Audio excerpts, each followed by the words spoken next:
마태복음 9장 23절로 25절 함께 읽습니다. 또 무리에게 이르시되 아무든지 나를 따라오려거든 자기를 부인하고 날마다 제 십자가를 지고 나를 따를 것이니라.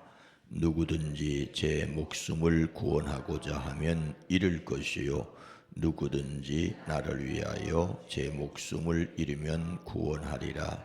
사람이 만일 온 천하를 얻고도 자기를 잃든지 빼앗기든지 하면 무엇이 유익하리요. 아멘. 오늘도 그리스도 예수의 이름으로 행복하시기를 축복합니다. 예수님 닮는 성품 11월의 주제는 절제입니다. 일반적으로 절제라 함은 정도에 넘지 않도록 알맞게 조절하여 제한함입니다. 예수님을 닮는 성품으로서 절제는 하나님이신 성령의 첫 암시에 바로 순종하는 것이지요. 근데 이를 위하여 하나님이 주시는 능력으로 자신을 훈련할 수 있어야 합니다. 잘 아는 이야기를 다시 말씀드립니다. 스위스 출신의 피아니스트 지그문트 탈베르크는 세계적 명성을 얻고도 연습을 게을리하지 않은 사람으로 유명합니다. 어느 날 큰 음악회가 개최되었는데 그에게도 출연해달라는 요청이 들어왔습니다. 그는 언제 음악회가 개최되느냐고 물었고 초청자는 다음 달 1일이라고 대답을 했습니다. 그래서 탈베르크는 아무래도 그때까지는 연습을 할 수 없습니다라며 거절을 합니다. 초청자는 연습할 시간이 부족하다며 거절을 하는 말에 놀랐습니다. 그래도 3일 정도면 연습할 수 있지 않겠습니까? 많은 음악가를 알고 있지만 한 번 하는 연주에 4일 이상 연습하는 사람은 없는 것 같은데 하물며 선생님 같은 대가가 연습이 필요하다니요 하고 말하자 그는 정색을 하며 이렇게 말했다고 합니다. 저는 신작 발표회를 가지려면 적어도 1500회를 연습하지 않으면 출연하지 않는 것을 원칙으로 합니다. 하루에 50회씩 연습하면 1개월은 걸리겠지요. 그때까지 기다려주면 출연하겠습니다. 연습할 시간이 없으면 절대로 출연할 수 없습니다. 대가도 연습해야 한다는 것을 기억해야 합니다. 첼리스트 요요마, 중국 계통으로 현재 미국 국적을 가진 첼리스트입니다. 이 사람은 10대에 이미 완성된 연주자였습니다. 그는 젊은 첼리스트들에게 조언합니다. 연습이 가장 중요하다. 반복되는 연습은 모두 하기 싫어하는 것이지만 연습은 죽을 때까지 매일 해야 합니다. 그렇지 않고서는 절대 위대한 연주자가 될 수 없습니다. 그렇다면 여러분,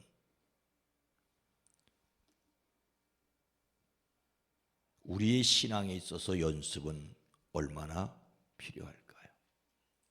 예수님께서 자신이 많은 고난을 받고 죽임을 당하나 살아날 것을 말씀하시고 제자들에게 어떻게 하라고 말씀하십니까? 23절입니다. 또 무리에게 이르시되 아무든지 나를 따라오려거든 자기를 부인하고 날마다 제 십자가를 지고 나를 따를 것이니라. 예수님께서는 자신을 그리스도라고 고백하는 제자들에게 자신이 그리스도로서 반드시 많은 고난을 받고 죽임을 당하고서 사흘날에 부활할 것을 말씀하십니다. 그리스도로서 비록 하나님이시지만 사람의 몸을 이 땅에 입고 오신 분으로서 거쳐야 할 과정이 있다고 말씀하십니다. 그러고는 나를 따라오려는 사람은 자기를 부인하고 날마다 자기 십자가를 지고 나를 따라오너라고 말씀하십니다. 세 가지를 명령하시지요. 첫째로 자기를 부인하라고 하십니다. 부인하다는 말은 포기하다, 거절하다는 뜻입니다. 가장 유명한 것이 베드로가 예수님을 부인한 것입니다. 모든 사람들 앞에서 예수님과 자신을 연관짓는 사람들에게 아무 상관도 없다고 나는 모른다고 부인을 했습니다. 베드로는 부인하는 것에 모범을 보였습니다. 그런데 예수님께서 부인하라고 하신 대상은 예수님이 아니라 바로 우리 자기 자신입니다. 베드로처럼 예수님을 부인하지 말고 예수님을 따르는 사람으로서 자신을 부인하라고 하십니다. 이것은 자신에게 구원의 근거가 전혀 없다는 것을 철저히 인정하는 것입니다. 사도 바울은 로마서에서 오호라 나는 곤고한 사람이로다. 이 사망의 몸에서 누가 나를 건져내려고 탄식하였습니다. 그에 앞서 기록된 바 의인은 없나니 하나도 없으며라고 말한 것에 대한 자기 고백입니다. 나 빼놓고 의인은 없는 것이 아니라 나 자신을 포함하여도 모두 죄인이라는 고백이죠. 우리는 하나님의 은혜가 절대적으로 필요한 존재임을 늘 기억해야 합니다. 자기를 드러내려는 순간 우리에게 틈탈 기회를 엿보던 사탄이 비집고 들어옵니다. 예수 믿고 하나님 자녀된 자신에게도 죄의 뿌리가 견고히 자리 잡고 있다는 사실을 인정해야 합니다. 그래서 죄의 본능으로부터 완전히 돌아서기를 날마다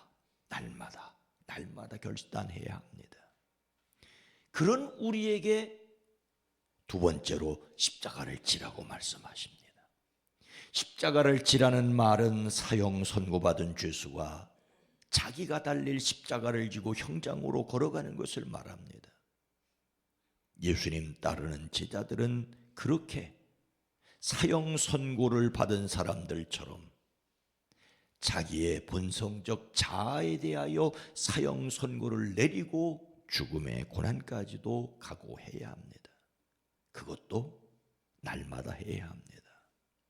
예수님께서 우리에게 준엄하게 십자가를 지라고 명령하실 때에는 그분이 온 인류를 위하여 자기 자신을 내어주신 것처럼 우리 자신도 자기가 아닌 이웃을 위하여 나가서는 자신의 존재를 위협하는 원수까지라도 품어주어야 할 것을 말씀하십니다. 이 말씀 앞에서 나는 못합니다라고 말하고 싶지만 나에게 능력이 없다는 것을 인정하는 것과 내가 못하겠다는 것은 다릅니다. 성령을 의지해야 합니다. 세 번째로 예수님을 따라오라고 명령하시고 계시기 때문입니다. 따른다는 말은 함께 같은 길을 걷고 있다. 제자로서 동행하는 것을 가리킵니다. 누군가에게 소속되어 확고부동하게 그를 따른다는 것입니다. 죽어야만 하는 경우라 할지라도 전적으로 따르다는 결연한 의지를 내포한 말입니다. 성경은 유혹의 욕심을 따라 썩어져간 구습을 따르는 옛사람을 벗어버리고 오직 너희의 심령이 새롭게 되어 하나님을 따라 의와 진리의 거룩함으로 지으심을 받은 새 사람을 입으라고 말합니다. 새 사람이 되라고 말하지 않습니다. 새 사람을 입으라고 말합니다. 우리가 새 사람 될 가능성 전혀 없어요. 여러분들은 있을지 모르는데 저는 없어요. 새 사람 될 가능성 전혀 없어요. 다만 새 사람이신 예수를 입는 거예요. 주님을 입으며 그분과 동행하여 나가는 것입니다. 더러워진 옷을 벗어버리고 새로운 옷을 갈아입듯이 날마다 자신을 버리고 예수를 입는 일을 계속해야 합니다. 예수님께서 십자가 지실 것을 말씀하시고 제자들에게도 자기 십자가를 지라고 말씀하신 이유가 뭘까요? 24절과 25절은 이렇게 말씀하십니다. 누구든지 제 목숨을 구원하고자 하면 잃을 것이요 누구든지 나를 위하여 제 목숨을 잃으면 구원하리라. 사람이 만일 온 천하를 얻고도 자기를 잃든지 빼앗기든지 하면 무엇이 유익하리요? 제 목숨을 구원하고자 하면 잃고 버리면 얻는다라고 말씀하십니다. 예수님을 위하여 자기 목숨을 버리는 사람이 영원한 생명 얻을 것을 말씀하십니다. 누구든지 나와 내 말을 부끄러워하면 주님께서도 부끄러워하실 것이라고 하십니다. 예수님께서 자신의 영광과 아버지와 거룩한 천사들의 영광에 쌓여 오실 때 부끄러움을 당하지 않기 위하여 예수님을 부끄러워하지 않는 삶, 자기의 십자가를 지는 삶을 살아야 합니다. 이거 저 못합니다. 다만 주님이 나를 사랑하신 사로잡았기 때문에 사로잡기 위하여 달려갈 뿐입니다. 모든 것을 얻었는데 마지막 그때 주님께서 나 너 몰라 하시면 무슨 의미가 있겠습니까? 사람이 온 세상을 얻고도 자기를 잃거나 빼앗기면 무슨 이득이 있겠습니까? 오늘 말씀을 마음에 새기고 영원한 생명 얻은 사람으로서 자신이 져야 할 십자가는 무엇이겠습니까? 우리의 신앙에는 분명히 위로부터 태어나는 순간이 있습니다. 순간에 이루어지는 일이 있습니다. 영접하는 자 곧 그 이름을 믿는 자들에게는 하나님의 자녀가 된 권세를 주셨으니 이는 혈통으로나 육종으로나 사람의 뜻으로 나지 아니하고 오직 하나님께로부터 난 자들이라고 말씀하십니다. 전 그것을 믿습니다. 믿음으로 은혜에 의하여 하나님의 자녀가 됩니다. 예수님 믿음으로 하나님의 자녀됨의 확신을 가지십시오. 하나님의 영 그리스도 예수의 영이 우리 안에 사시게 되었습니다. 그런데 여러분, 자녀답게 살아가는 데는 얼마나 걸릴까요? 어제 뉴스에 봤더니 장애아로 태어났다고 해서 그 아이를 호적에 올리지도 않고 장애아를 죽게 만든 어머니가 법의 심판을 받는 이야기를 읽었습니다. 장애를 가지고 있다 할지라도 자기가 낳으면 그 낳은 순간부터 자식이지 않습니까? 누구에게가 태어났다면 태어나는 순간부터 자식이에요. 그런데 자식 노릇하려면 장애로 가지고 태어났다고 해서 자식 노릇 못할 것 같으니까 엄마가 그 아이의 목숨을 끊었다면 법의 심판을 받을 수밖에 없죠. 안타깝지요. 부모에게도 자식에게도 다 안타깝지만 우리는 예수 그리스도 안에서 하나님의 자녀로 태어났기에 부족하고 연약해도 장애를 가졌다 할지라도 하나님의 자녀임은 틀림없습니다. 하지만 자녀임을 안다면 자녀로 살기 위해서 노력하는 것은 철난 자식이 반드시 해야 될 일이 아니겠습니까? 하나님의 자녀로 태어났으니 은혜를 받았으니 자녀답게 살아야 합니다. 이 일을 위하여 우리는 절제하기 위해 자신을 매일 훈련한다여야 합니다. 이것이 영원한 생명 얻은 사람답게 사는 것입니다. 사람으로 태어났어도 사람 노릇을 하는데 수십 년을 투자해내야 되는 것을 알고 있습니다. 그런데 우리는 그리스도인답게 살아가는데 너무 게으른 것은 아닐까요? 하지만 성경에서 사도 바울은 믿음의 아들 디모데에게 에베소에서 목회하는 그 디모데에게 망명되고 허탄한 신화를 버리고 오직 경건에 이르기를 연습하라. 그 이유를 육체의 연습은 약간의 유익이 있으나 경건은 범사에 유익하니 금생과 내생의 약속이 있느니라고 하십니다. 하나님의 자녀이기 때문에 자녀답게 살기 위해서 자기를 부인하고 십자가를 지고 주님과 동행하는 저와 여러분, 그 일을 위해서 매일매일 말씀과 기도와 찬양으로 경건을 이루어가는 저와 여러분 모두가 되기를 주의 이름으로 축원합니다. 거룩하신 하나님, 자비로우신 주님, 주의 은혜를 감사하고 감격하는, 은혜를 믿음으로 구원을 선물로 주신 것을 감사합니다.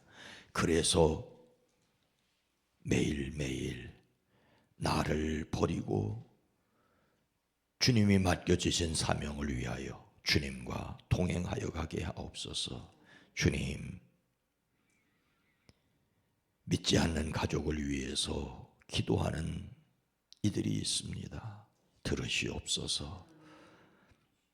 이스라엘을 위하여 헌금을 드린 이가 있습니다. 가난한 이들을 위하여 사용되기를 위하여, 또한 가족들이 예수 믿고 인가기도 되기 위해서 기도하는 가정이 있습니다.